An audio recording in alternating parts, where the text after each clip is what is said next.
Су ресурстар маркетинг жауапкершілігі шектеулі серіктестігі тұтынушыларының назарына.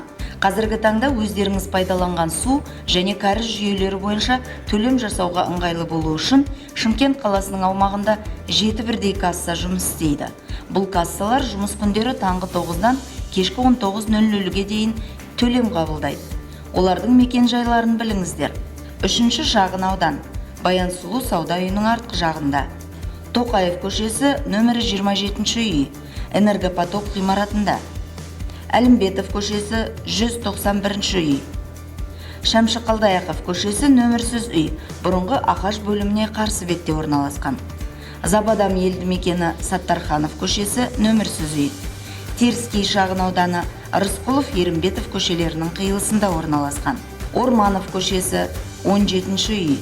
Су ресурстары маркетинг жауапкершілігі шектеулі серіктестігінің бас ғимараты жанында орналасқан. Дәл осы касса әр күні 9:00-ден 20:00-ге дейін үзіліссіз төлемдерді қабылдайды. Анықтама телефоны 7 775 758 11 11.